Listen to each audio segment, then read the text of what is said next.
De tal manera que ahora vamos a tener a Alfonso López velando con su conferencia. Él es autor, como ya dije, del libro Memoria de la Roca y obtuvo la licenciatura de Historia y Geografía con una especialidad en Prehistoria en la Universidad Complutense de Madrid. Durante más de 25 años ha estudiado el arte rupestre en la República Dominicana. En su condición de arqueólogo cuenta con una gran cantidad de trabajos publicados por importantes instituciones científicas nacionales e internacionales, destacando entre ellas a la UNESCO, el Museo del Hombre Dominicano, la Fundación García Arévalo, el Instituto de Investigaciones Antropológicas de la Universidad Autónoma de Santo Domingo, la Universidad de Alabama, la Universidad de Salamanca, la Asociación Internacional de Arqueología del Caribe y la Academia de Ciencias de la República Dominicana. En total, 7 libros y más de 70 artículos componen su bibliografía en temas de arte rupestre, arqueología y recursos naturales. Destacan entre sus publicaciones el libro El arte en la penumbra, sobre cuevas que han sido localizadas por él en el Parque Nacional del Este, y además trabajos de arqueología como el poblado taíno de Playa Grande y el sitio arqueológico de la Punta de Bayahibe. En la actualidad está realizando también unas excavaciones, un programa sistemático de excavaciones en la península de Samaná. En el medio cultural dominicano, el autor es académico de número de la Academia de Ciencias de la República Dominicana, investigador asociado del Museo del Hombre Dominicano, investigador asociado del Instituto de Investigaciones Antropológicas de la Universidad Autónoma de Santo Domingo, investigador del Museo de Historia Natural, miembro del Comité Dominicano de ICOMOS y asesor honorífico en Arqueología y Antropología del Faro a Colón. En cuanto a los medios culturales internacionales, es considerado por UNESCO como un experto en arte rupestre del Caribe, habiendo publicado esta institución varios trabajos suyos en los cuadernos de UNESCO. Igualmente es miembro de la Asociación Internacional de Arqueología del Caribe. Con ustedes, nuestro buen amigo, el arqueólogo Adolfo López, quien tendrá a su cargo la disertación El arte rupestre prehispánico en la República Dominicana. Bueno, muchas gracias, Manolito, como le llamamos familiarmente todos en República Dominicana. Es un honor ser presentado por una persona como él, porque realmente ha sido el sostén de la arqueología dominicana durante los últimos, por lo menos, 40 años. Él es historiador, es arqueólogo y además tiene un museo y tiene bastantes más libros y más artículos publicados que yo, así que mejor padrino no podía tener. Muchas gracias. Gracias a ti. Bueno, después de esto, si consigo poner en marcha el PowerPoint, ¿lo conseguiré?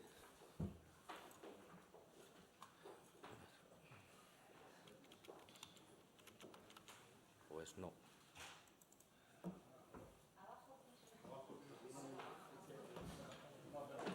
Sí, hay una pantalla, pero no funciona. ¿Dónde?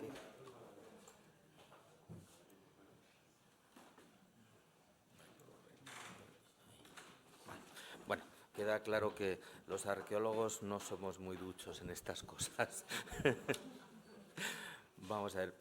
En primer lugar, quería explicaros un poquito quiénes fueron los que crearon el arte rupestre, porque arte rupestre hay en todo el mundo, pero en nuestra zona, en el Caribe, tenemos unas culturas muy particulares que también pintaron y grabaron en las rocas, y lo hicieron en base a lo que eran sus condicionantes de vida, su cultura y fundamentalmente el tiempo en el que vivieron. El arte rupestre que todos conocemos son las maravillas de las cuevas españolas, de las cuevas francesas, la cueva de Altamira, la cueva de Lascaux. Bueno, la cueva de Altamira fue la primera cueva que yo visité de niño, precisamente en este museo. Yo no sabía que era una reproducción, pero mi abuelito, con 6 años, me trajo a verla y realmente este museo y esta cueva y mi abuelito tienen la culpa de que yo esté aquí ahora, casi 60 años después, que se dice pronto. Este tipo de arte maravilloso es un arte muy antiguo. O sea, estamos hablando de muchas decenas de miles de años de antigüedad, y estamos hablando de pueblos fundamentalmente cazadores que vivieron en un ambiente tan distinto al caribeño como es la Europa, y encima la Europa de aquellos días, que era bastante fría, todo hay que decirlo. En el Caribe nosotros contamos con una riqueza cultural enorme que es completamente desconocida, pero solo en la isla de Santo Domingo tenemos, pues no sé, yo creo que hay más arqueología que en toda Andalucía, siendo las dos áreas del mismo tamaño. O sea, es impresionante la cantidad de recursos culturales arqueológicos de primera magnitud que tenemos. Los pueblos que llegaron a las Antillas vinieron todos del continente. Hicieron grandes navegaciones, lo mismo que los griegos navegaron todo el Mediterráneo y crearon colonias en la otra parte del Mare Nostrum. Los arahuacos, las tribus que vivían en las selvas orinoco-amazónicas, en canoas, en enormes canoas, que a lo mejor llevaban 50, 60 personas cada una y a remo, se cruzaron el Caribe, familias enteras. No sabemos todavía muy bien por qué y cómo, estamos empezando a entenderlo ahora gracias a las investigaciones de algunos colegas, por cierto, lograron recalar en las islas que había en todo el arco antillano. Entonces, en República Dominicana, la primera habitación humana se ha fechado aproximadamente en el año 2700 a.C. O sea, nosotros tenemos una historia segura y confirmada de alrededor de 5000 años. Pero probablemente nos llevemos sorpresas. En Puerto Rico, por ejemplo, nos llevamos una sorpresa y ya hay pues más de 6000 años. En Cuba probablemente haya un poquito más. Y los más antiguos que llegaron al Caribe fue hace como unos 11.000 años, a la isla de Trinidad, que está pegadita al continente. Después de esos grupos que llegaron hace casi 5000 años, que ya empezaron a pintar en las cuevas, empezó a llegar gente en diferentes migraciones. Entonces, nosotros les ponemos unos nombres basados fundamentalmente en los sitios arqueológicos donde hemos encontrado sus restos por primera vez, y hay unos señores que se llaman ostionoides, porque se excavaron por primera vez en Punta Ostiones, en Puerto Rico, otros que se llaman saladoides, porque se les conoció en la desembocadura del río Orinoco, en un sitio que tenía ese nombre.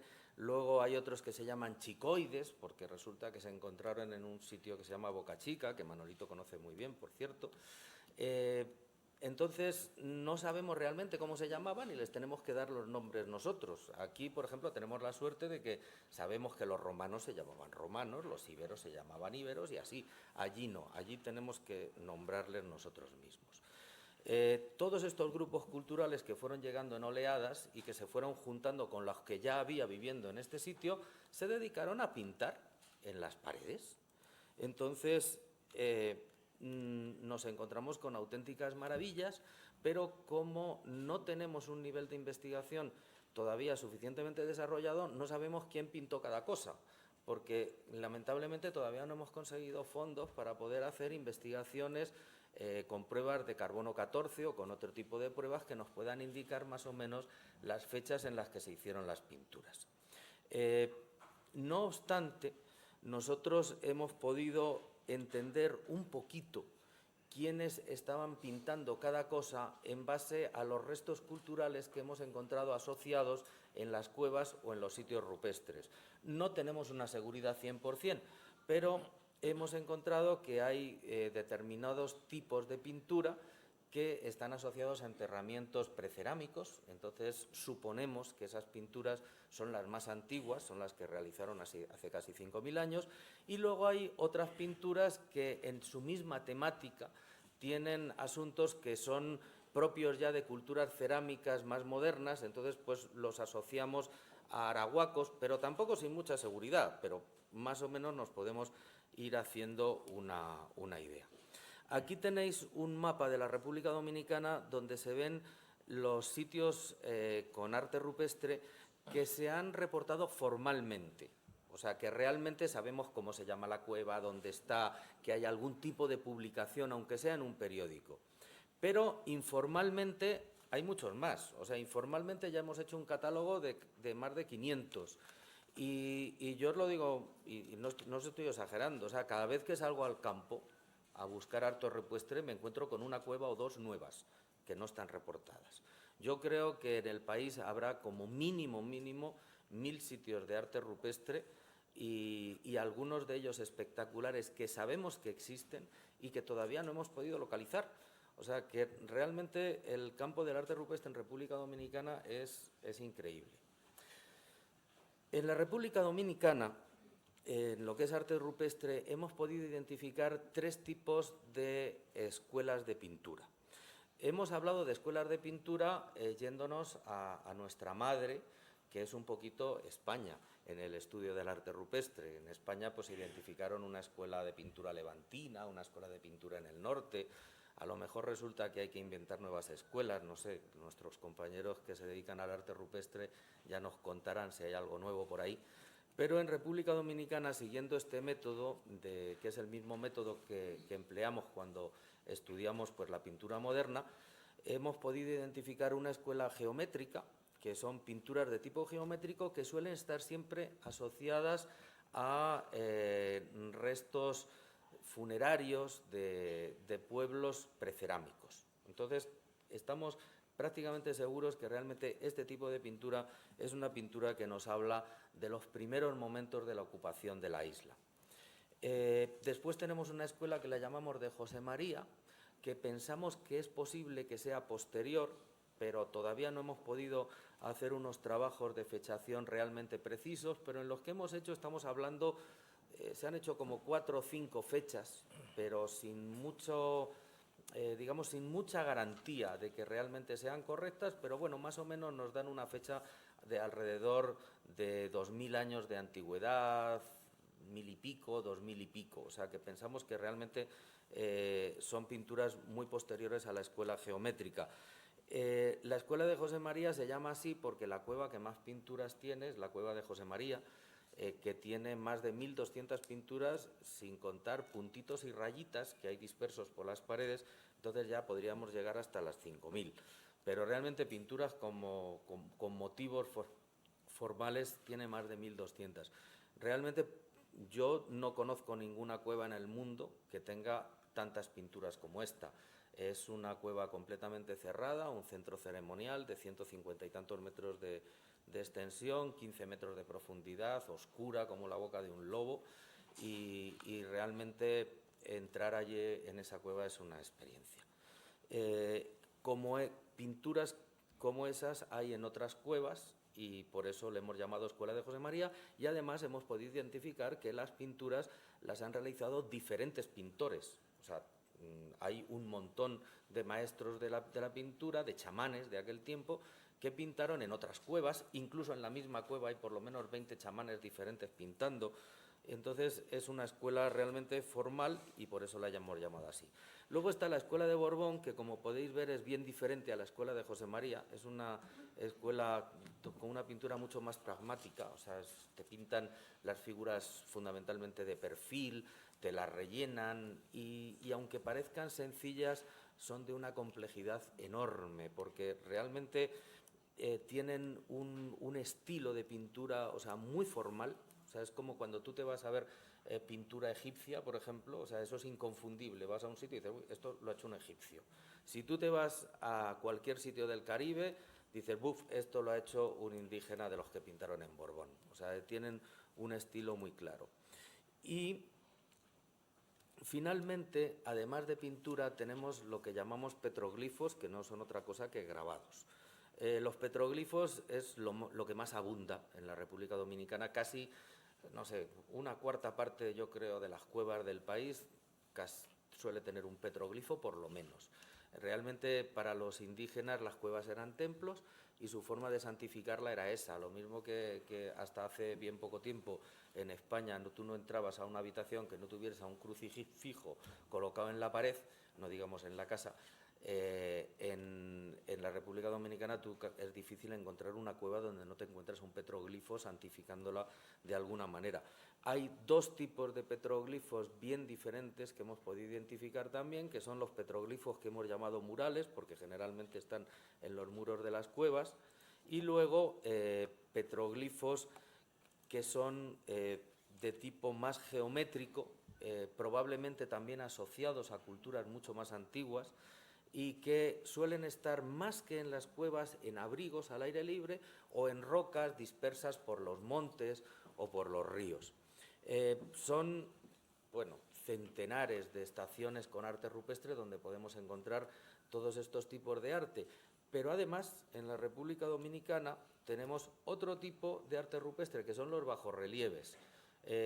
Los bajorrelieves es algo que había pasado desapercibido hasta hace bien poco tiempo, pero de repente nos hemos dado cuenta que estos señores eran auténticos escultores. O sea, fijaros la cara que aparece ahí, que sale de la roca. Yo cuando me encontré aquello en la cueva de los jaguares me quedé helado, o sea, porque no me podía creer una cosa así. O sea, es que realmente parecía que había una persona ahí convertida en piedra.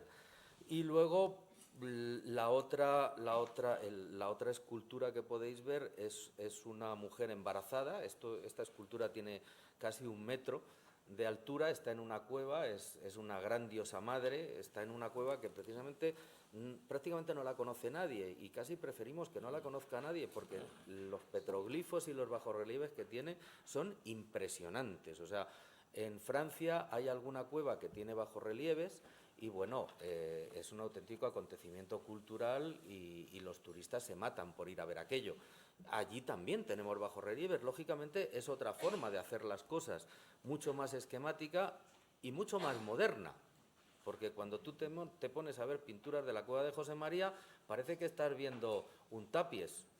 Y cuando tú te pones a ver estos petroglifos, bueno, si es que son los mismos que Barceló ha creado, por ejemplo, en la Catedral de Palma de Mallorca. O sea, la libertad que tenían de expresión estos indígenas era impresionante y la dejaron plasmada por todos sitios. ¿Cuál es el sentido del arte rupestre? O sea, el sentido del arte rupestre es del Caribe y en concreto de la República Dominicana es muy especial. O sea, es un arte rupestre básicamente chamánico. O sea, son los chamanes los que pintan y, lógicamente, pintan y esculpen y graban lo que a ellos les interesa. Y fundamentalmente los que lo hacen son pues gente como este señor que tenemos aquí. Yo no sé si se ve el ratón, pero fijaos, esta es una pintura de la Guácara de los Pozos, que tuve la suerte de ser el primero que llegó a aquel sitio después de 2 horas machete en mano trepando por un monte. Y nos encontramos con esta pintura espectacular en la pared que en principio pues no tenía ni idea lo que era, pero cuando la dibujas te das cuenta que aquí hay una pierna, aquí hay otra pierna, aquí hay un brazo que está sujetando esta máscara ritual enorme y aquí hay otro brazo que está sujetando una especie de maraca ritual.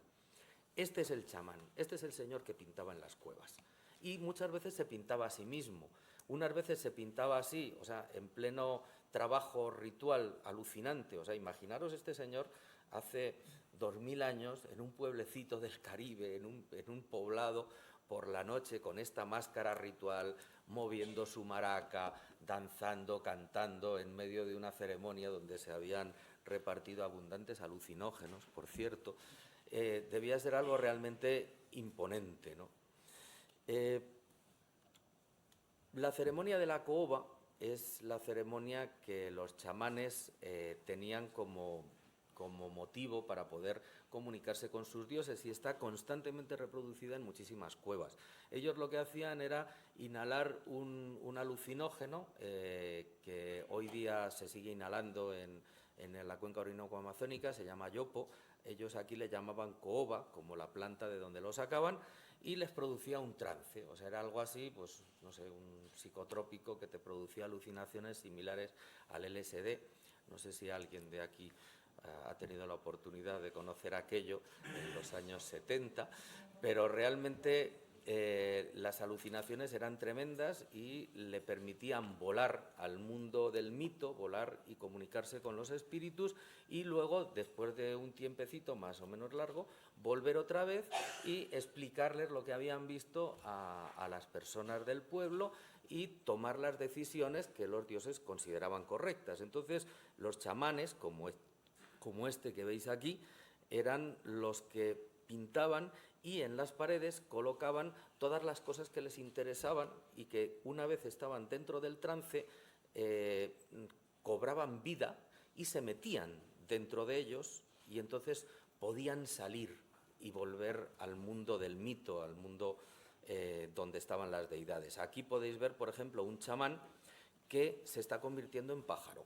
¿Por qué se convierte en pájaro? Porque necesita volar muy lejos y hay pájaros que vuelan más rápido, pájaros que vuelan de una manera majestuosa. Entonces, ellos eligen al ayudante que necesitan. Ese ayudante está pintado en la pared y cuando entran en trance lo recuperan y unas veces lo acogen, lo utilizan para que les lleve y otras veces se convierten ellos mismos en este tipo de aves. Aquí podéis ver, por ejemplo, un chamán que ya está convirtiéndose en ave. Aquí tenéis varios chamanes que ya se han convertido en aves, o sea, están todos ya en pleno trance. Aquí veis el gran chamán de la Guácara de Sierra Prieta, que es espectacular y realmente es una de las grandes obras del arte rupestre. Y aquí tenéis otros chamanes también en el trance, sentados en unas sillitas que se llamaban dujos, inhalando la cova. Otro de los temas recurrentes es la diosa madre. Es una diosa madre como puede ser pues nuestra Virgen, que nos las encontramos, la Virgen de los católicos, que nos la encontramos en todos sitios. Ellos tenían la suya propia. No sabemos seguro quién era, pero probablemente fuese una diosa que se llamaba Atabey, que era madre de las aguas, pero eso todavía tendremos que verlo. Y precisamente las figuras que hacen para representarla son las más cuidadas, o sea, excelentes bajorrelieves, pinturas muy complejas, y muchas veces la vemos sentada, siempre embarazada, porque es la madre de los gemelos divinos que pueblan la tierra. O sea, todo el arte rupestre está en relación a lo que es la religión y el mito taíno.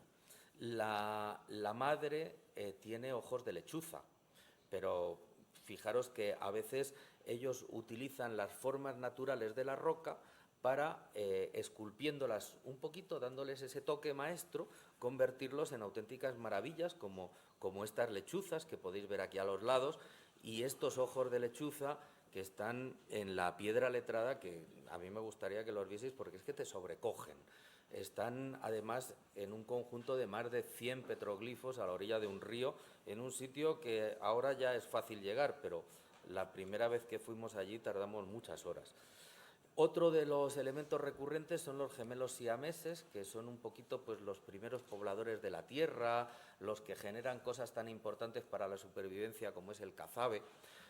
La mitología prehispánica es la base de todo lo que es el arte rupestre. Entonces, tenemos que entender un poquito lo que es esa mitología. La mitología la conocemos porque un señor que se llamaba Fray Ramón Pané, un cura catalán, que hablaba muy poquito castellano y ningún taíno, se fue con Colón y Colón le encargó que estuviese varios años viviendo con los indígenas para recoger todo lo que era su mitología. Entonces es curioso que los españoles, que de alguna manera fuimos causantes de la desaparición de este pueblo, también fuimos los que recogimos sus tradiciones más sagradas. Fray Ramón Pané se convirtió pues en el primer etnólogo de América y gracias a él pues sabemos que en el principio había una mujer que se llamaba Itiba Taubaba, que de alguna manera bajó del cielo, posiblemente conducida por un pájaro, que es posible que se llamara Yaubayael o Inrirri, no sabemos, y que llegó a la tierra y que estuvo dando vueltas, preñada de 4 niños. Posiblemente, como en otras mitologías actuales arahuacas, esos niños desde el vientre le indicaban por dónde tenía que ir para llegar a un lugar seguro y parir, pero siempre tenía algún problema. Pues llegaba una avispita y le picaba en la tripa y ¡pum!, se daba un golpe y los niños se callaban. Se perdía y acababa muerta en algún sitio y después de muerta, pues un jaguar le rasgaba el vientre o directamente nacían espontáneamente los niños, en fin. Es una mitología muy particular en que esos héroes míticos, estos gemelos, nacen de una madre muerta que viene del cielo y que probablemente esté relacionada también con la luna y con la fertilidad. Pero todo eso ya son, digamos, cosas que nosotros pensamos que serían, porque en realidad no podemos hablar más de lo que nos dejó escrito Fray Ramón Pané, que fue bastante, pero no todo lo que nosotros hubiésemos querido. Los gemelos siameses están en todas partes, o sea, te los encuentras cada 2 por 3 y te los encuentras pues juntos como en estos sitios, o te los encuentras naciendo, como por ejemplo aquí están naciendo. Unas veces son gemelos, otras veces son cuatrillizos, siempre vienen por pares, o sea, nunca vienen solos. Y los petroglifos y las pinturas donde nos encontramos mujeres en plena labor de parto son cuantiosísimos en montones de sitios. Otra cosa que nos encontramos es algo realmente novedoso, que son los jeroglíficos prehispánicos. Lo mismo que los aztecas tenían jeroglíficos, o sea, tenían ideogramas que puestos en filita pues te podían dar una idea de lo que decían y los sacerdotes podían interpretarlo. Pues nosotros nos encontramos en el arte rupestre con estos jeroglíficos en un montón de sitios. El precedente más cercano lo tenemos en la cultura maya. En la cultura maya hay como 70 y tantas cuevas ya reportadas con arte rupestre y en buena parte de ellos están los jeroglíficos mayas, pero que los jeroglíficos mayas son un poquito diferentes porque eso ya sí es un sistema de escritura donde los ideogramas tienen un valor fonético. Aquí no creemos ni remotamente que tengan un valor fonético, pero sí un valor ideográfico, que ya es bastante. Este es otro de los temas realmente novedosos que encontramos en el arte rupestre de la República Dominicana y fijaos que se encuentran en bastantes cuevas, o sea, no solo en un sitio que aparece uno, o sea, aparecen con cierta frecuencia y en los estudios que hemos hecho hemos podido comprobar que los ideogramas se repiten en todas las cuevas, en todos los sitios, con todos los estilos, o sea que realmente hay un patrón muy claro y muy evidente que nos indica que estamos hablando de jeroglíficos.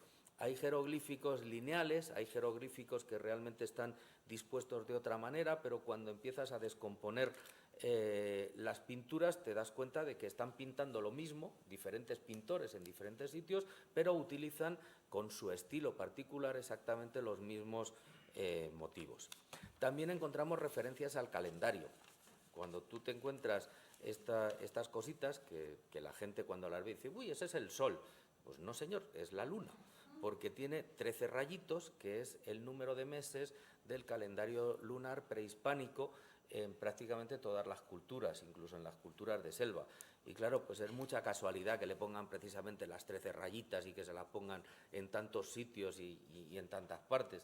Evidentemente estamos hablando de referencias a la luna, o referencias también al sol, porque nos encontramos con otras que tienen 18 rayitas, que es el número de meses del año solar en muchas de las culturas que tenemos en Centroamérica y en la parte del continente. Y estas culturas, al ser culturas agricultoras, necesitaban saber exactamente en qué época del año estaban, necesitaban tener un calendario, porque si no, no había manera de saber cuánto tiempo tenían las cosas plantadas, cuándo había que plantarlas, cuando llegaban las lluvias, cuándo habían que levantarlas. O sea, el calendario es una auténtica necesidad. Para nosotros ahora es un elemento al que le damos una interpretación muy cotidiana, pero para ellos era algo mágico, ritual y difícil de conocer con detalle porque había que estar constantemente pendiente de la luna, de las fases de la luna, del movimiento del sol en el horizonte. Entonces, caciques y chamanes se ponían de acuerdo para llevar estos conteos y poder orientar al pueblo llano y decirles cuándo tenían realmente que hacer cada cosa. Y lógicamente esto pues se ha trasladado también al arte rupestre. Pero luego también encontramos muchas obras que algunas pueden formar parte de la mitología, pero otras realmente son cosas que se ve que a ellos les apetecía hacer. Entonces nos encontramos pues aves, nos encontramos animales. Fijaros esta maravilla que a lo mejor a casi ninguno de vosotros os resultará familiar porque es uno de los poquísimos mamíferos endémicos de la República Dominicana. Esto es un solenodón perfecto, o sea, es un solenodón, lo mires por donde lo mires. Y es una obra que tiene casi 70 metros de anchura. La descubrió mi querido amigo Manuel García Arévalo en una cueva maravillosa que se llama la Cueva de Yo de Sanave. Tenemos muchos perros, los tenemos incluso en actitudes un poco particulares, no es muy frecuente, pero bueno, es la naturaleza es así y no hay por qué no reflejarla. También encontramos murciélagos, no muchos murciélagos. Fijaos que, por ejemplo, la cultura que nosotros consideramos como el taíno final, que son los chicoides, En cada cacharrito de cerámica, casi en cada cacharrito, hay un par de cabezas de murciélago estilizadas. En arte rupestre no es fácil encontrarlos, los hay, pero no muchos. El arte, la cerámica la hacían las mujeres y sabemos que el murciélago debía ser un animal tótem relacionado de alguna manera con ellas, de una forma muy íntima, y es raro que en las pinturas no encontremos más. Pero fijaros este murciélago grabado, o sea, cuando veáis estos surcos tan blancos, que no piense nadie que están tizados o pintados. O sea, para que los podáis ver en detalle en fotografías, lo que hemos hecho ha sido bajar la exposición del surco y subirla, o sea, nunca modificar la pintura, pero bajando exposición y subiéndola hemos conseguido que realmente se marque un poquito mejor lo que es el surco y podamos verlo. Este murciélago es algo espectacular, o sea, también te pone los pelos de punta y además mientras estás viendo el murciélago tienes centenares de murciélagos rondándote por encima, igualitos que este, de los de las orejitas largas. Es interesantísimo. Fijaos este delfín, o sea, son auténticas obras de arte. Este delfín está a muchos kilómetros de la costa y en una montaña. Pero estas maravillas, o sea, se encuentran con frecuencia. Y estos tiburones están a la orillita del mar, en una de las cuevas más interesantes que tenemos en República Dominicana, que se han contabilizado. El último conteo logré identificar 930 pinturas, pero más de la mitad de las pinturas que había en la cueva se han borrado. Tal vez con un buen trabajo, utilizando métodos modernos, podamos recuperarlas, pero son cuevas espectaculares. Esta tortuga mide como 80 centímetros y está en el techo de una cueva. Es increíble encontrarte con estos animales pintados en estos sitios. Y luego también pues muchas máscaras rituales. Fijaos qué belleza esta colección de máscaras de la cueva de Hoyo de Sanave, que son realmente espectaculares. También encontramos escenas muy complejas que incluso hemos tenido que reconstruirlas siempre digitalmente, como es natural, porque las pinturas no se tocan bajo ningún concepto, o sea, las pinturas hay que respetarlas con auténtico mimo, pero gracias a los avances digitales podemos hacer auténticos desastres con ellas, como este que he hecho yo aquí a la derecha, pero que realmente creo que se ajusta bastante a lo que podíamos haber encontrado en esta cueva cuando la pintaron. Ahora quería exponeros un par de sitios rupestres que son pues un orgullo para la República Dominicana, porque tener maravillas como esta no es fácil. Una de ellas es la cueva de José María, de la que ya os he hablado. La cueva de José María tiene pues una gatera por la que tienes que entrar y luego tiene un agujerito como estos, que es otra gaterita más estrecha todavía, que tiene un petroglifo impresionante al lado, que te mira de una manera bastante amenazadora, por cierto, pero que te indica que es por ahí. Entonces, una vez que entras, te encuentras con maravillas como esta. O sea, con unos techos pintados que, bueno, o sea, son exactamente iguales que los de la cueva de Altamira, solamente que con otros motivos. Y para verlos tienes que tirarte en el suelo, tienes que pringarte de murcielaguina, o sea, tienes que de alguna manera que entrar dentro de lo que es una ritualidad prehispánica, ancestral, mezclarte con la tierra, unirte con la roca madre y poder disfrutar de esta maravilla espectacular que nos dejaron grabada hace pues probablemente más de 2000 años. Fijaros qué techo, o sea, esto es una cosa maravillosa. ¿De qué nos está hablando este techo? Bueno, pues no lo sabemos, pero nos podemos imaginar muchas cosas, ¿por qué no? Aquí tenemos una mujer enorme que claramente junto con este pájaro que tiene más de 60 centímetros de envergadura y que es una fragata, que se llama Fregata magnificens, es un tipo de animal que es muy propio del Caribe, y muy cerca de esta cueva está la mayor colonia de fragatas que se conoce en el Caribe, casualmente. Aquí tenemos a dos grandes protagonistas y luego una serie de elementos asociados. Se nos puede ocurrir que esta puede ser tal vez Itiba Taubaba o la representación de la diosa Luna bajando a la tierra guiada por el pájaro que la lleva al sitio donde tiene que parir a sus hijos. Bueno, hay te pueden decir que es una locura, pero realmente algo tenemos que intentar encontrar en este tipo de figuras. Estos son más pinturas de la cueva de José María. Aquí os he puesto, fíjate lo complicado que es poder verlas. Es lo mismo, te tienes que tirar, arrastrarte por el suelo para poder ver esta maravilla que tiene más de 2 metros de altura y que es un grupo de figuras míticas que se repiten en otra cueva, como por ejemplo la cueva de las Maravillas, también en tamaños gigantescos y en sitios preferenciales, y nos habla de figuras mitológicas. Aquí tenemos un muerto, tenemos una mujer y tenemos evidentemente un caballero. Hay un mito que nos habla de un dios primigenio, que es Yaya, y que tiene una esposa, que no sabemos cómo se llama, y que tuvo un hijo que se llamaba Yayael y que tuvo que matarlo por algún motivo. Y entonces, pues no sé, a lo mejor están hablando de esta tríada. Aquí tenéis más pinturas maravillosas de la cueva de José María. Me he puesto ahí al lado un poquito para guiaros virtualmente y para que también veáis un poquito el tamaño de este tipo de pinturas, la envergadura que tiene. Aquí tenéis más cueva de José María. Esto es un panel que tiene como 14 metros de largo y está a 130 metros de profundidad dentro de la cueva, en absoluta oscuridad. O sea, si lo veis clarito es por los flashes. Ahí no se ve nada. O sea, y para llegar allí es complicado. Aquí tenéis otro salón de la cueva de José María, fijaros cómo están las pinturas. Y aquí tenéis la otra gran maravilla, que es la cueva, la Guacara de Hoyo de Sanave, que tiene otro tipo de estilo, que sería el estilo de Borbón, pero fijaros también qué pinturas. O sea, tenemos en las paredes, hay más de 300 pictografías y todas haciéndonos alusión a figuras mitológicas y a multitud de cosas. Y aquí tenemos la única canoa que hemos podido identificar en el arte rupestre dominicano. Aquí veis la canoa con un remero, otro remero y algo que llevaban de un lado para otro.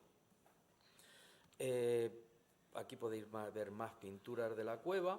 Fijaos el tamaño de algunas de las pinturas. Estos son chamanes, o sea, en pleno trance. Y estos de aquí son un grupo de amiguetes que me sirvieron de modelo y que estaban encantados viendo aquellas maravillas. Bueno, como ya queda muy poquito tiempo, voy a ser muy rápido.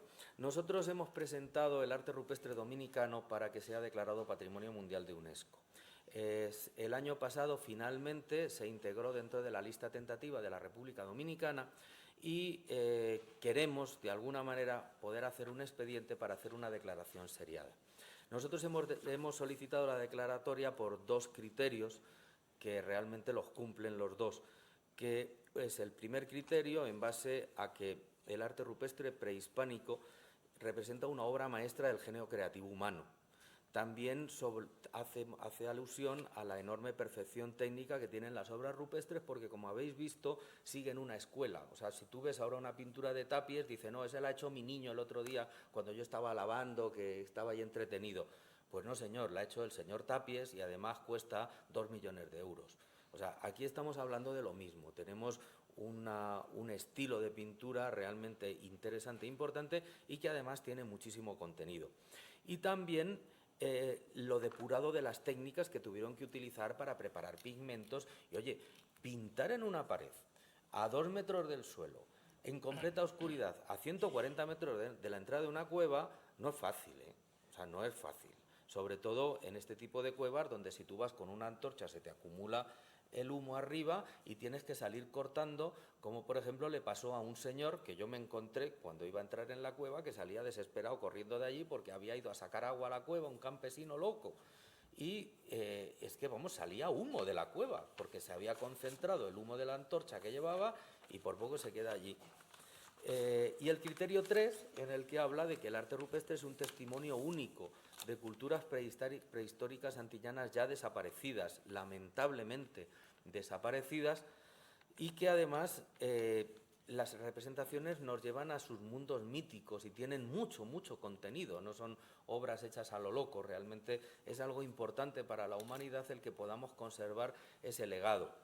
Y también que en este tipo de arte rupestre encontramos algo tan importante como unos sistemas jeroglíficos de comunicación que eran hasta hace poco tiempo impensables en culturas que son ágrafas realmente, pero que realmente tienen formas de comunicarse a base de pintar y de crear jeroglíficos.